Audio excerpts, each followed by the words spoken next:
thick legs, just like the guys you see at the gym. You have 8-pack. I mean, you'd have your chest and your neckline all built up. Well, I think a lot of people get that through heavy weightlifting and heavyweight training. And I'm here to tell you that that does not kill your endurance. And weightlifting is, in fact, a valid form of cardiovascular exercise which will help your heart health. So, to start, I'm going to disprove a few of the fallacies about weightlifting. First, one of the big and most broad lies that people tell you about weightlifting is that it slows you down for endurance sports and it doesn't help your heart or help you build endurance. So, I know from my personal experience, I play soccer in the fall and spring, and I also lift weights, and my endurance is fine. Granted, I do cardiovascular work outside of weightlifting. But there was a study at a Boston University that said weightlifting can create non-bulky muscles that have stronger, thicker fibers, which with training can, power training, have shown to enhance performance in endurance sports. So basically what that's saying is, like what I just said, that power weightlifting is not something that kills your endurance, but adds to it. I mean, it's not going to create great endurance, but it will definitely add to it and not hurt it. My next point is how a lot of people think you have to lift the biggest weights and go as hard as you can every time you work out. But another thing this study showed is that lifting less builds more strength and denser muscles. So basically what that's saying is lower your weight and increase your rep count and work your way up the weight ladder without dropping your reps. Because when you work your way up the weight ladder with higher reps, you get denser mass and stronger muscles. So instead of just building fluff and big flashy muscles, you're actually building strength. And when you lift higher reps, it builds up the lactic acid in your muscles and releases some of the oxygen, so your heart has to work harder to pump oxygen into your muscles while you're weightlifting. So really, you're doing a cardiovascular exercise when you lift less weight with higher reps. Thirdly, it increases joint flexibility.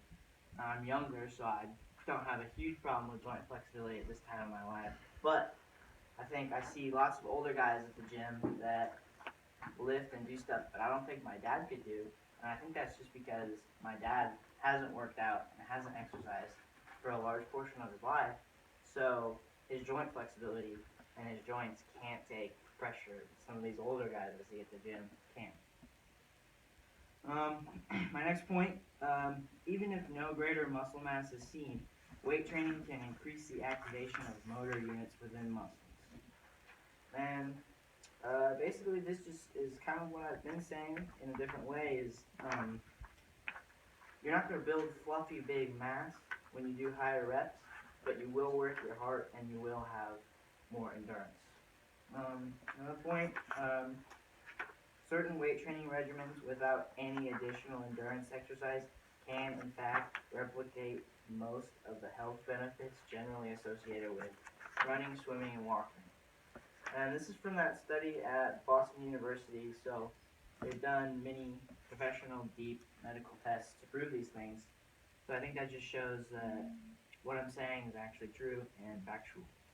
And lastly, building muscle tissues increases the muscle's demand for glucose.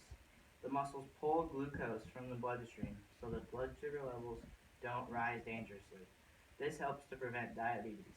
Studies have shown that people who weight train had better blood sugar control than those who did not weight train. And this is just another benefit of weightlifting, and it's proving that it is thus a legitimate cardiovascular exercise. Now I'm going to talk about some of the more common benefits that you might think of with weightlifting now that we've gone through some of the myths. Weightlifting requires and improves focus. It's something that you have to be dedicated to, so not only does it help your heart and build muscle, obviously, but it helps your mind and it creates good habits. It positively affects bone density and positively affects range of motion, and I think this goes back to the joint flexibility. Also, it positively affects fall prevention and stability and balance. So um, that's just something you need in pretty much all sports. And I think you would get balance from most cardiovascular exercises like running or cycling. So I think that's another reason that weightlifting is a cardiovascular exercise.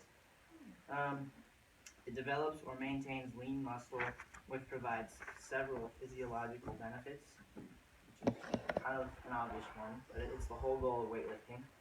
It improves your work capacity and heightens your perception. Again, it works on your mind too. And lastly, it improves cardiovascular function and relieves stress. So, just like a lot of people run or ride their bike or whatever they do to relieve stress, weightlifting can do that also. So, in conclusion, weightlifting is clearly a valid cardiovascular exercise, and I think some of the big things to recognize or to go back over when we talk about weightlifting is that you shouldn't believe the myth that it will slow you down, but in fact, it will actually help you and it will make you a happier, healthier person.